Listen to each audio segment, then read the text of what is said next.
I used to believe that if you loved someone hard enough, honestly enough, they would never shut you out. That was the rule I built my life on. Love equals loyalty.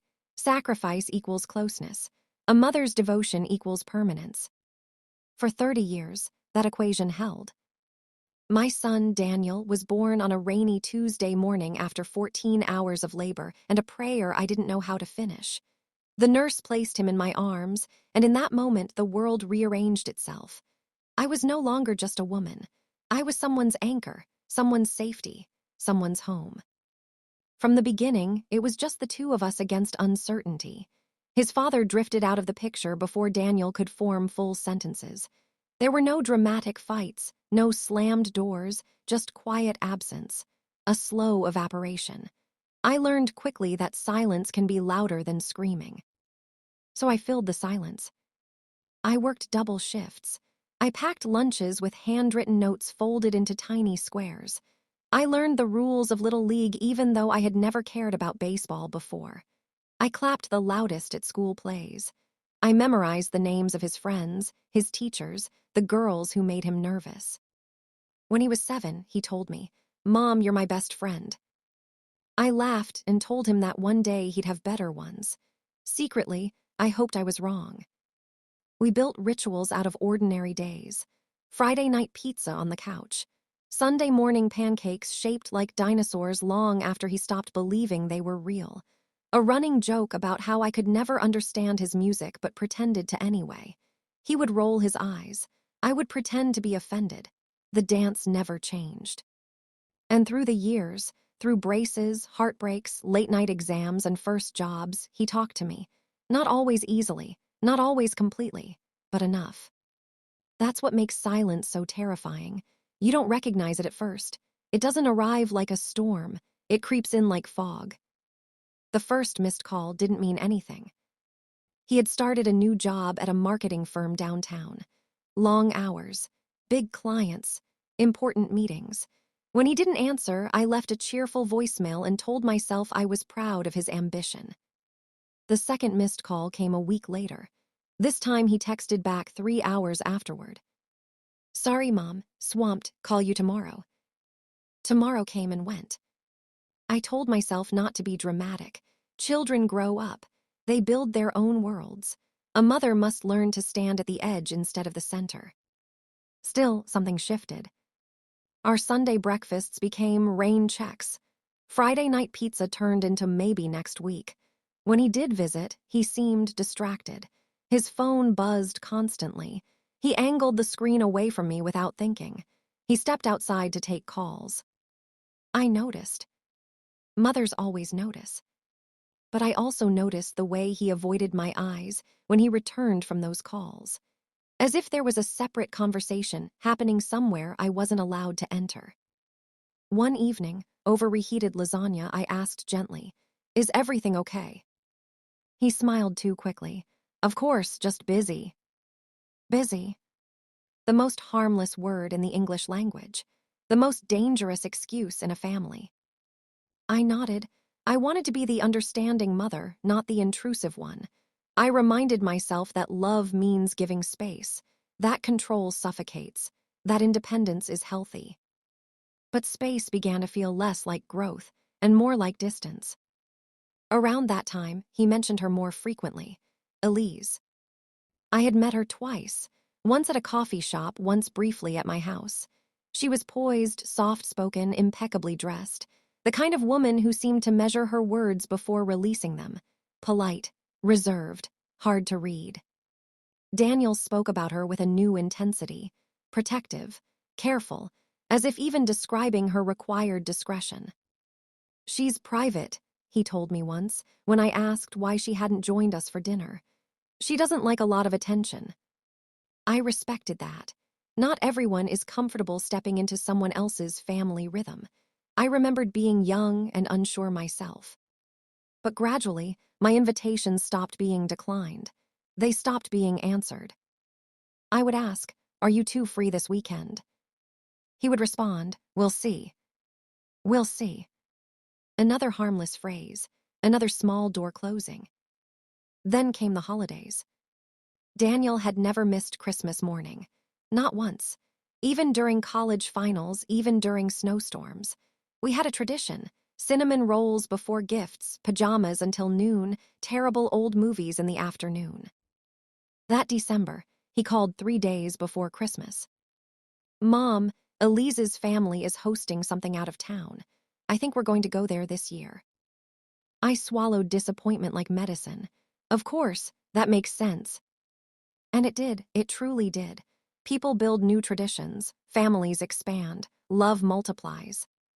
But I spent Christmas morning alone at the kitchen table, staring at 2 mugs instead of one, wondering when expansion begins to feel like replacement. I told myself this was maturity, that mothers who cling lose their sons entirely. Still, a quiet question lingered. When did I become an afterthought? The real shift came in the spring. Daniel stopped sharing details. He had once narrated his life in fragments, complaints about coworkers, ideas about promotions, anxieties about rent increases.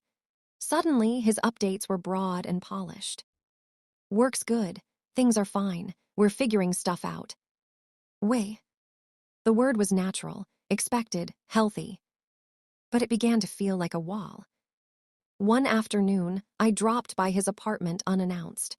I had baked banana bread, his favorite, and convinced myself spontaneity would feel charming, not invasive. He opened the door halfway.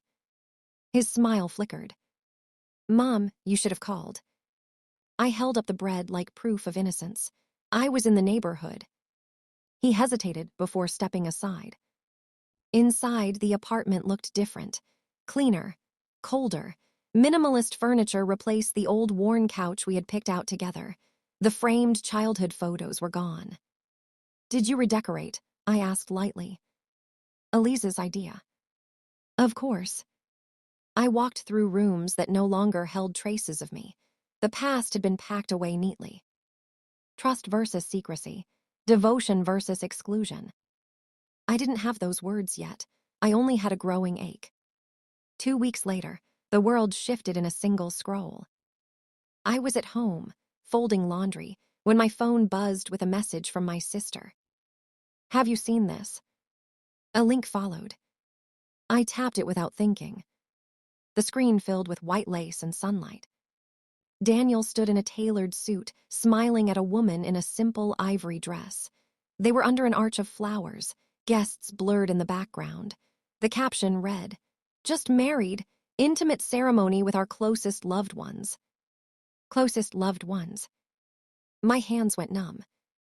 The date stamped beneath the photo was from 3 days earlier. 3 days. I stared at the image, searching for context, for explanation, for a sign that this was some elaborate misunderstanding. It was. There was a ring on his finger. There was a kiss frozen midair. There was a comment thread filled with congratulations. And there was no call, no conversation, no warning. The room felt smaller, the air thinner. I remember sitting down slowly, as if sudden movement might shatter something fragile inside me. Married. My son was married. And I found out the way acquaintances find out. Through a screen, through a curated announcement, through the world. Not through him. Confusion came first. Maybe it was rushed. Maybe it was paperwork. Maybe they planned to celebrate later. Maybe. Then disbelief. No, he wouldn't do this. Not Daniel. Not the boy who once cried because he forgot my birthday card in his backpack and felt guilty for hours. Then humiliation. Everyone else knew. My sister had known. His coworkers had known. Elise's family had certainly known. I had not. Motherhood versus irrelevance. The contrast cut deeper than anger ever could. I checked my phone. No missed calls, no messages. I read the caption again. Closest loved ones. I wasn't there. Which meant, by definition, I was not among them. The betrayal wasn't loud. It didn't explode. It sank. Heavy, quiet, absolute. I replayed our last conversation in my mind. He had mentioned being busy with plans. I had assumed work deadlines. I had even told him not to stress himself out. Was he picking out flowers while I offered encouragement? Was he writing vows while I folded his childhood t-shirts into donation piles? I tried to call him. It rang twice before going to voicemail. I didn't leave a message. What would I say? Congratulations on the wedding you forgot to mention. The phone felt foreign in my hand. That night, I didn't sleep. I walked through my house, touching objects as if they might anchor me to something solid. The framed photos on the wall, Daniel at 5 with missing front teeth, Daniel at 16 holding his driver's license, Daniel at 22, arm around me at his college graduation. Had those moments meant less to him than they did to me? Or had I simply misunderstood my place in his adult life?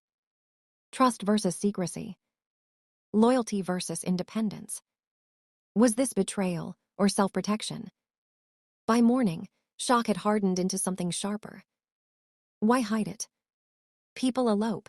People choose small ceremonies. People move quickly. But they don't erase their mothers. Unless there was a reason. I began dissecting the past months with surgical precision. The unanswered calls. The angled phone screens. The shortened visits. The Christmas absence. The redecorated apartment. The word we replacing I. Each memory shifted under new light. Silence no longer felt accidental. It felt constructed. Deliberate. What had I done? Had I criticized Elise too subtly, asked too many questions, offered advice where none was wanted? I combed through conversations for evidence of offense. The time I suggested they take their time before making big decisions. The moment I asked about financial planning. The mild joke about prenuptial agreements that Elise hadn't laughed at. Had I threatened something? Or had someone convinced my son that I would? As afternoon faded into evening, humiliation returned stronger than grief. Friends texted polite congratulations. "Oh, you must be so proud." I typed responses that felt like lies. "Yes, very happy for them." Happy. The words scraped against my throat. By the third day, Daniel finally called. His voice sounded cautious. "Mom, I was going to tell you." "When?" I asked quietly. A pause stretched between us. It all happened fast. Vast. 3 days, weeks of planning, months of secrecy. "I didn't want drama," he continued. "We just wanted something simple." Drama. The implications settled like dust. Was I going to cause drama? I asked. "No, that's not what I meant." But it was. Or at least, it was what someone had meant. As he spoke, I realized something devastating. He was more concerned with justifying himself than understanding me. That was new. In the past, if he hurt me accidentally, he would overcorrect, apologize excessively, seek reassurance. Now he explained. Explaining is different from apologizing. Explaining defends, apologizing bridges. I listened as he described the intimate ceremony, the small guest list, the desire for privacy. He never said, "I'm sorry you found out this way." He never said, "I should have told you." Instead, he said, "I hope you can respect our decision." Respect. The word felt like a test I hadn't agreed to take.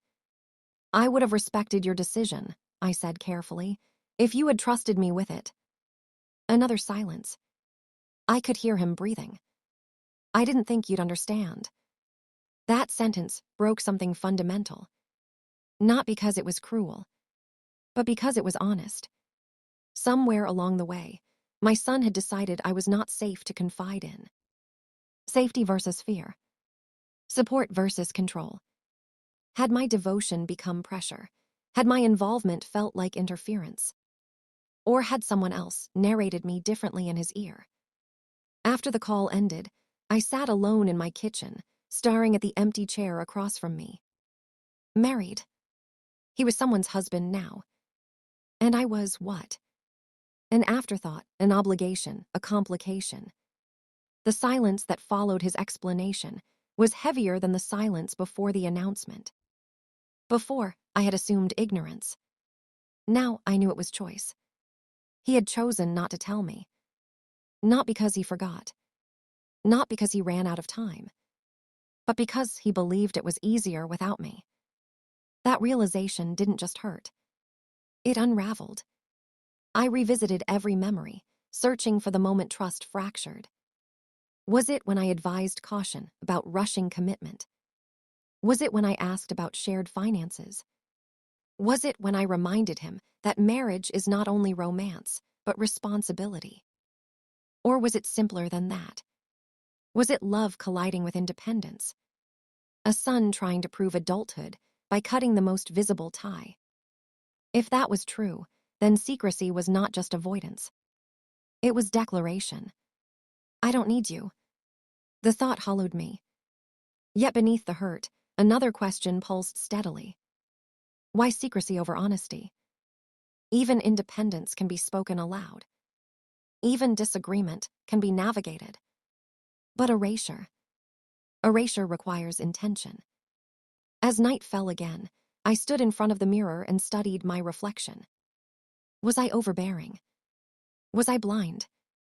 Or was I convenient to exclude? I didn't have answers.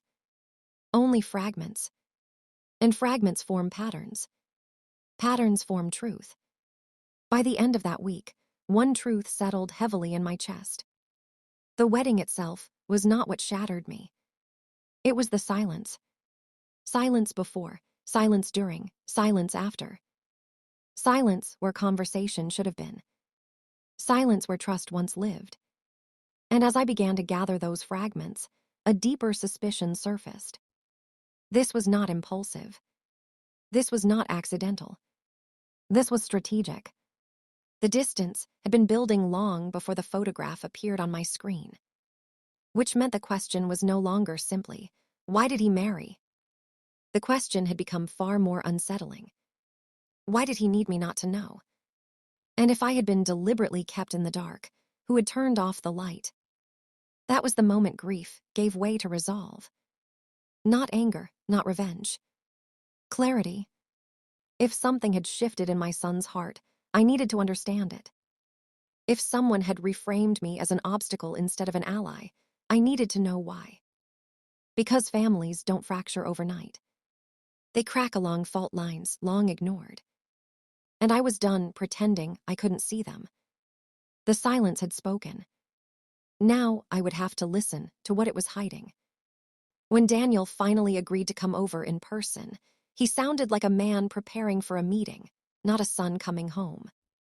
I think it's better if we talk face to face, he said. Better for whom, I wondered. I set the table out of habit, 2 plates, 2 glasses of water. I almost laughed at myself. Old reflexes die hard. Feed first, fix later. That had always been my method. He arrived precisely at 6. Not 6:05 like he used to. Not bounding up the steps calling, Mom, the way he once did. He knocked. Knocked. I opened the door and saw not just my son, but someone bracing. He stepped inside, glanced around as if assessing the temperature of the room. You look tired, he said. I didn't sleep much. He nodded, as though that were unfortunate but not unexpected. We sat at the kitchen table where he had once done homework, where we had once mapped out college applications, where he had once cried over his first heartbreak. Now the same wood separated us like a negotiation table. I didn't ease into it. Why didn't you tell me you were getting married?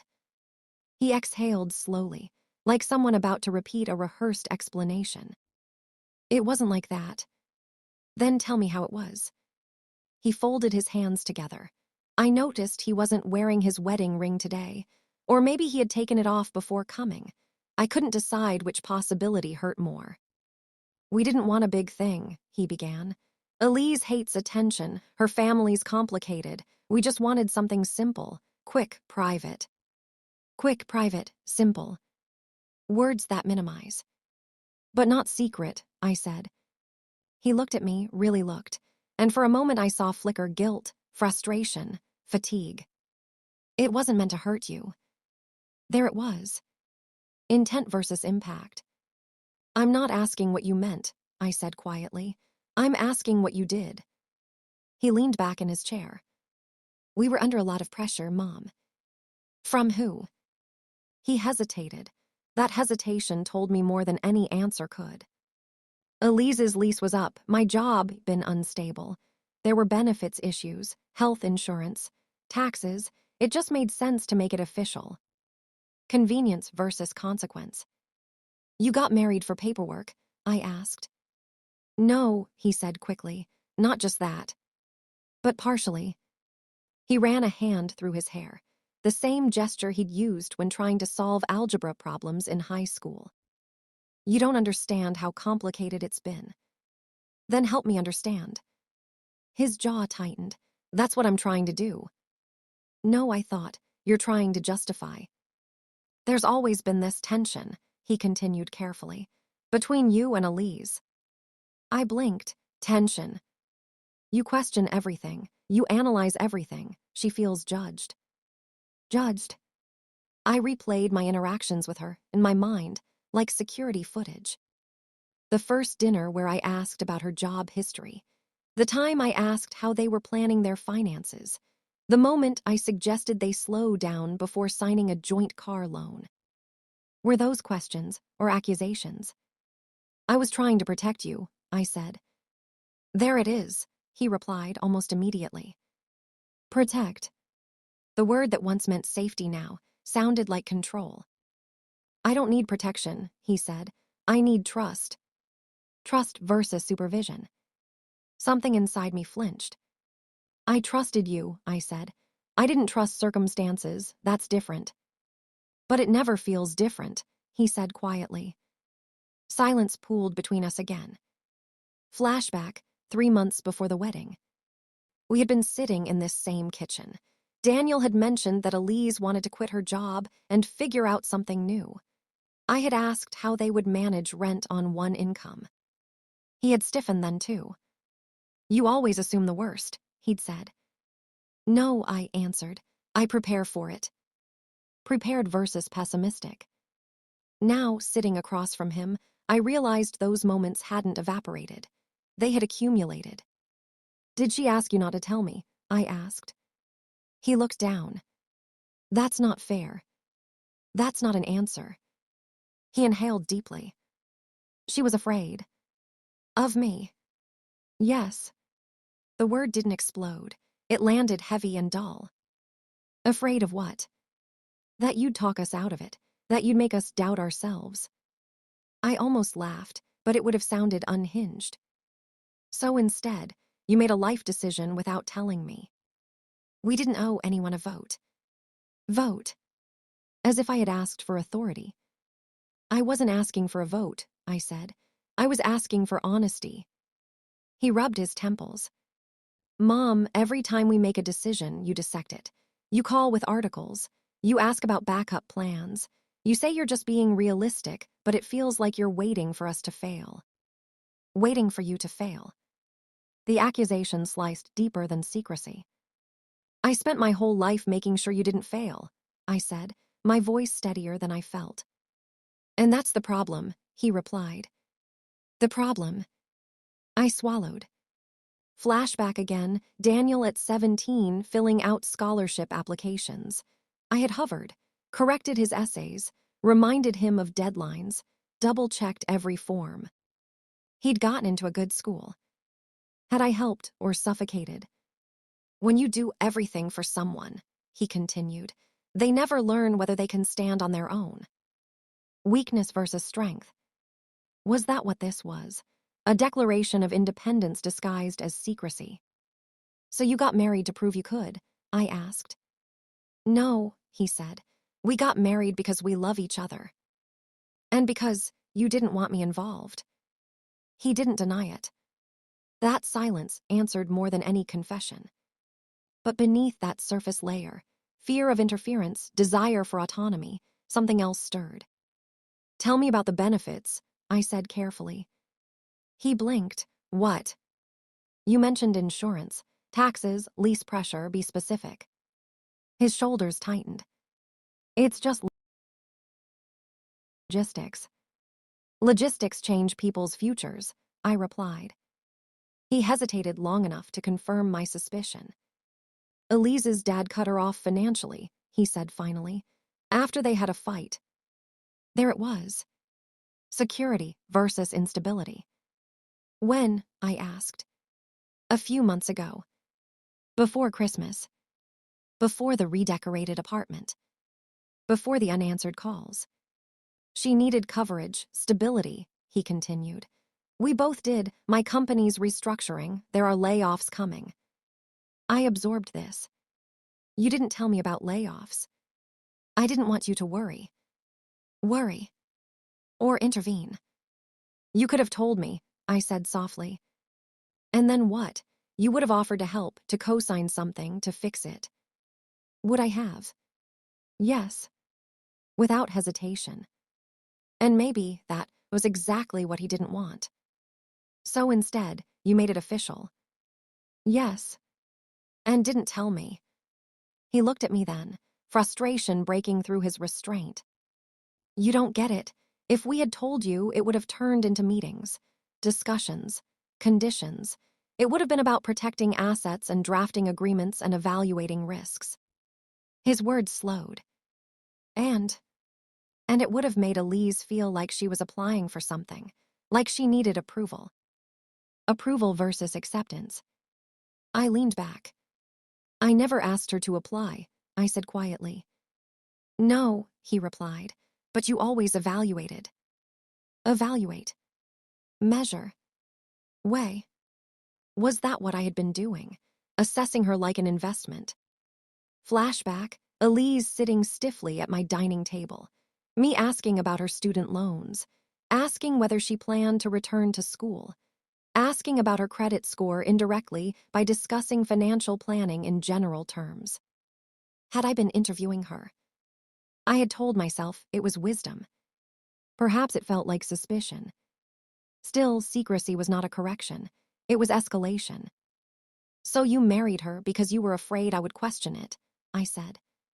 And because it made sense, he insisted. Convenience again. But something wasn't finished. What else? I asked. He frowned. What do you mean? What aren't you saying? He looked away.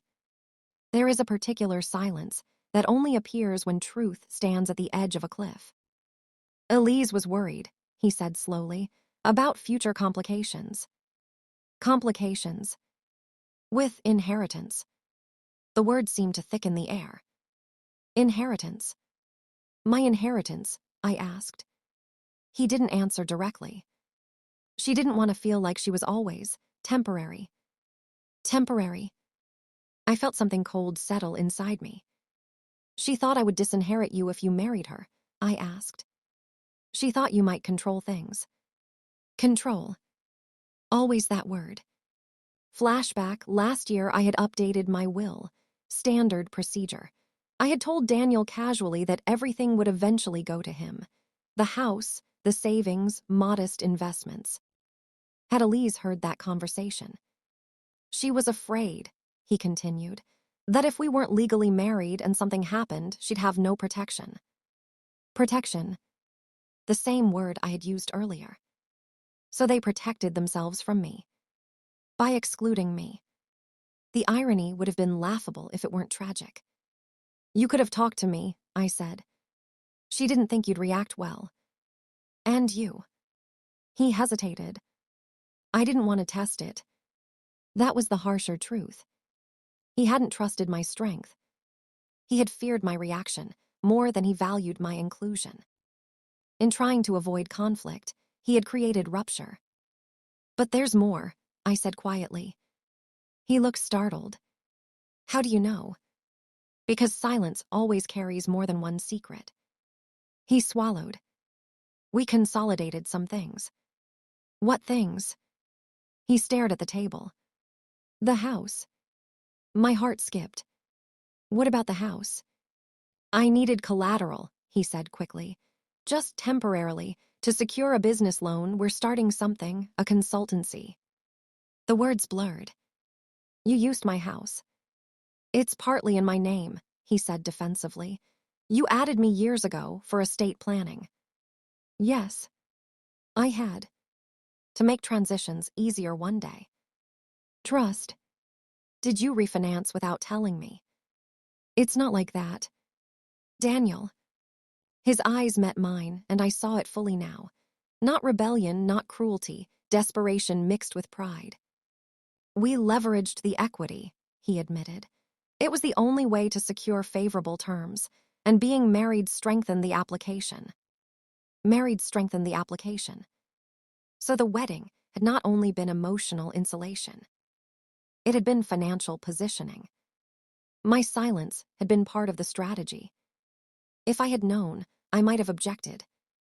If I had objected, the loan might not have gone through. So I was removed from the equation. Convenience versus consequence. My voice felt distant when I spoke. You risk the house. It's a calculated risk. It's my home. It's our future. Our. The word sliced differently now. Flashback, signing the deed paperwork years ago, adding his name so that probate would be simpler someday. I had trusted him completely. And he had trusted me, until trust became obstacle. Why didn't you tell me? I asked again, but softer now. Because the answer had changed. Because you would have said no. Not because I would have yelled. Not because I would have shamed. Because I would have protected. And protection now equaled interference. I felt something inside me shift, not just grief, but recognition. This wasn't only about love. It was about control of narrative. Control of assets. Control of adulthood. He hadn't married in secret to wound me. He had married in secret to move without resistance. To build without oversight. To secure without consultation. And in doing so, he had redefined our relationship without my consent. The hurt was no longer abstract. It was tangible, legal, documented. You signed everything, I asked. Yes. With her. Yes. And you thought I would just find out later. He didn't answer. Because yes. That had been the plan. The hidden wedding was not impulsive romance. It was strategy wrapped in intimacy. And the most painful realization of all settled quietly. He hadn't underestimated my anger. He had underestimated my resilience. He believed I would react emotionally, not thoughtfully. He believed secrecy was safer than conversation. He believed I would try to control him. And perhaps I had given him reasons to think that. Sacrifice can become leverage if you're not careful. Support can feel like supervision. Love can feel like ownership. As he sat across from me, no longer boy, not yet fully man, I realized this confrontation was not just about betrayal. It was about identity. Who was I, if not the guardian of his stability? Who was I, if not consulted in major life decisions? Had my motherhood evolved, or been quietly revoked? The kitchen felt unfamiliar now. I need to see the documents, I said finally. He stiffened. Why? Because my name is on that house. A flicker of defensiveness returned. You don't trust me. Trust. The word echoed bitterly. I did, I said, completely. Past tense. His shoulders dropped. I'll bring them next time. Next time. There would be a next time. But it would not be the same. As he stood to leave, he hesitated near the door. I didn't want to hurt you, he said again. I know, I replied. And I did know. Intent had never been cruelty. Intent had been independence. But independence built on exclusion fractures foundations. When the door closed behind him, the house felt heavier. Not because it was legally entangled, but because something else had shifted permanently. The wedding was not just about love. It was about leverage. The secrecy was not just emotional avoidance. It was strategic omission. And now the truth sat in my chest like a ledger waiting to be balanced. Shock was over. Understanding had begun. But understanding does not soften consequence. As I stood alone in the kitchen, one realization crystallized with terrifying clarity. This was no longer about a hidden ceremony. It was about a hidden future. And if I did not confront it fully, I would not just lose influence. I could lose everything. Section 3 would not be about grief. It would be about reckoning. The house did not collapse. That surprised me most. After Daniel left that evening, after the words refinance and collateral and leverage had settled into the walls, I stood in the center of my living room and waited for something dramatic to happen. For the ceiling to crack. For the air to split open. For 30 years of motherhood to shatter in one theatrical moment. Nothing did. The clock ticked. The refrigerator hummed. The same quiet house that had sheltered scraped knees and graduation parties stood unmoved. Emotional collapse versus quiet resilience. The fracture was inside me, not around me. The next few days felt like walking through water. News travels quickly in families. My sister called first. "Why didn't you tell me Daniel was getting married?" she asked, confused. "I didn't know," I replied. Silence on the other end. "Oh."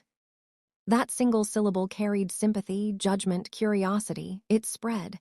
Cousins texted. An aunt sent a cautious message. "Are you okay with all this?" Was I okay? I didn't know how to answer that question without unraveling publicly, so I chose restraint. "They made their choice," I said to anyone who asked. "I'm processing." Some defended him. "They're young," my cousin argued. "Maybe they just wanted privacy." Others were less forgiving. "That's not privacy," my older brother said flatly. "That's exclusion." Loyalty versus accountability. For the first time, the fracture was visible beyond my own chest. The secrecy had not only removed me, it had unsettled the entire family structure. Holidays now had tension woven into them. Invitations felt loaded. And yet I refused to rage. Rage would have been easy. Rage would have allowed everyone to choose sides quickly and cleanly. But I was not interested in spectacle. I was interested in clarity. Daniel brought the documents 3 days later. He placed them on the dining table as though presenting evidence in court. I did not rush to open them. I made tea first. I wanted the pace to be deliberate. When I finally read through the paperwork, the numbers confirmed what he had described. Equity drawn, loans secured, both signatures present, my name still on the deed, but leveraged. It was legal. That fact complicated everything. This was not theft. It was not fraud. It was not a secret second mortgage hidden entirely from me. It was worse. It was technically permissible. Trust exploited, not broken in law, but bent in spirit. "You should have told me," I said, folding the papers carefully. "I know," he replied. This time, the words sounded less defensive. "Why didn't you?" He hesitated longer than before. "I thought if I asked, you'd say no. And if I had, then we would have had to find another way. So instead, you removed the possibility of disagreement." He looked down. Yes. There it was again. Not cruelty. Control of outcome. Greed versus security. I studied him, this man I had raised, who now believed secrecy was a solution. "Were you afraid I would control you?" I asked quietly. Yes. The answer was immediate this time. "But you didn't think controlling the narrative yourself would do damage?" I asked. He flinched slightly. "It didn't feel like control," he said. "It felt like survival." Survival. The word reframed everything. In his mind, this was not rebellion. It was defense. "Elise's father cut her off without warning," he continued. "One day she had support. The next day, nothing, no safety net, no conversation, just conditions." Conditions. She watched security disappear overnight, he said. It terrified her. I listened. She kept saying she didn't want to live at someone else's mercy, he continued. Not her father's, not yours, not mine. So the wedding had been armor. The loan had been fortification. And I had become, unintentionally, part of the threat. Independence versus isolation. Did I ever threaten her? I asked. No. Did I ever say I would disinherit you? No. Then why assume I would? He swallowed. Because you're strong, he said quietly, and strong people can feel immovable. The accusation wasn't harsh. It was almost admiring. But immovable isn't the same as unkind, I replied. I know. Do you? He looked up, and I saw something new, doubt. Not about me. About himself. I didn't want to choose between you, he said finally. You didn't have to, I replied. You chose secrecy instead. Silence settled, but it was different now. Less combative, more exposed. Did you ever think, I asked carefully, that my questions came from experience, not control? He nodded slowly. I see that now. Then why not trust me with your fear? I asked. Why not say, Mom, we're scared. We need stability. He hesitated. Because I didn't want you to fix it. The truth landed softly but firmly. All those years of solving problems, of stepping in, of anticipating disasters before they arrived. Had I trained him to believe that vulnerability automatically triggered intervention? Weakness versus strength. Perhaps he had wanted to prove he could stand without my scaffolding. The cost of that proof was trust. The extended family fallout reached its peak at my niece's birthday dinner. Daniel and Elise arrived together. Conversations paused, eyes shifted, politeness strained at the edges. Elise looked smaller than I remembered, not villainous, not triumphant, just tense. I watched her carefully that evening. She did not boast. She did not cling possessively to Daniel. She answered questions carefully, often deferring to him. If she was calculating, she hid it well. But when someone mentioned the house, casually, unaware of the financial context, her hand tightened slightly around her glass. Fear, not greed. That distinction mattered. Greed demands more. Fear protects what it has. Later that evening, I stepped outside for air. Daniel followed. This is uncomfortable, he admitted. Yes, I agreed. I didn't think it would ripple like this. Secrecy always ripples, I said. He looked at the house behind us, lights glowing from inside. I didn't want you to feel replaced. But you were willing for me to feel excluded. He didn't argue. The pivotal conversation happened a week later. He came alone. No documents, no defensiveness, just him. I've been thinking, he said, sitting across from me without prompting. So have I. I was afraid, he admitted. Afraid that if we waited, you'd slow us down. Afraid you'd ask questions we didn't have answers to. Afraid you'd see weaknesses we were trying to hide. So you hid them from me instead. Yes. And from yourself, I asked. That landed harder. He leaned forward, elbows on knees. I needed to know I could make a big decision without your permission, he said. That I wasn't still a kid waiting for approval. Permission versus partnership. I never required permission, I said. You didn't have to, he replied.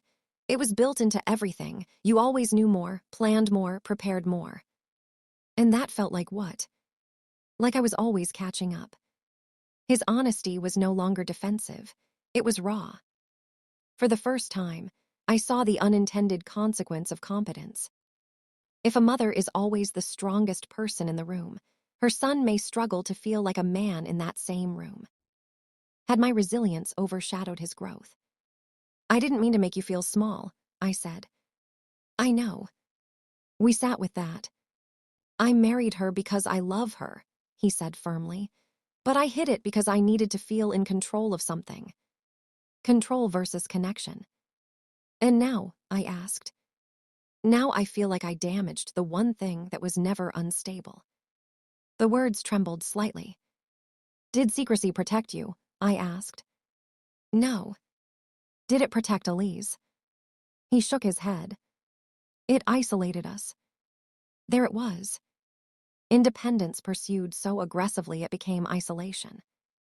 What do you want now? I asked. He didn't answer immediately. I want you in my life, he said, but not as my supervisor, as my mother. And what does that mean to you? It means advice when I ask for it. It means trust that I'll make mistakes and survive them. Trust. A word we had both misused. And what does it mean to you? He asked carefully. It was my turn to answer honestly. It means respect, I said. Not control, not obedience, respect. If my name is on something, I am informed. If a decision affects my home, I am included. If you are afraid, you tell me instead of removing me. Boundary versus bitterness. He nodded. I can do that. Can you? I pressed gently, even if Elise is afraid. He paused. Yes, he said, because she married me, not my fear. The sentence held weight. And she needs to hear that, I added. We did not hug dramatically. We did not cry. This was not cinematic reconciliation. It was quieter, more adult, more fragile. In the weeks that followed, practical steps replaced emotional explosions. We met with a financial advisor together. The loan terms were restructured slightly to reduce risk. My involvement was formalized, not to regain control, but to ensure transparency. Elise came to dinner once, tentatively. I'm sorry, she said at one point, voice steady but eyes uncertain. I didn't want to take anything from you. You didn't take him, I replied. Secrecy did. She nodded. Her fear was real. Her insecurity about stability was real, but fear had been allowed to dictate strategy. And strategy had fractured trust. Over time, the extended family adjusted. The shock faded, not entirely, but enough. Holidays were different. Less innocent. More intentional. Daniel no longer knocked when he visited. He called first, but he entered without hesitation. I stopped asking questions that sounded like audits. I listened more. Love without interrogation. Support without supervision.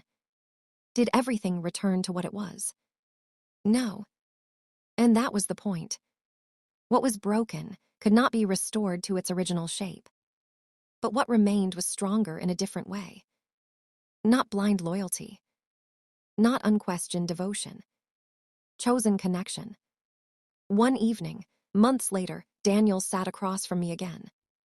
I thought marriage would make me feel powerful, he admitted. And, I asked, it made me responsible. Responsibility versus ego. And hiding it, I asked. It made me smaller. I let that settle. You didn't break this family by getting married, I said finally. You strained it by removing truth. He nodded slowly. I know. And I didn't lose you because you chose her, I continued. I almost lost you because we both confused strength with control. That was the quiet revelation. He had feared my strength. I had mistaken his independence for rejection. In the end, the wedding itself was never the fracture point. It was the silence before it. The silence that assumed the worst. The silence that protected pride instead of trust.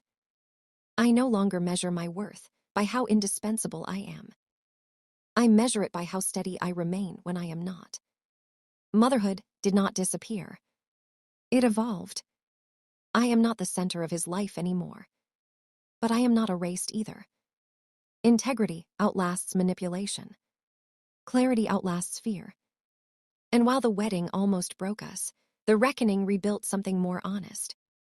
The house still stands. So do I. And this time, not because I control the foundation, but because I trust it.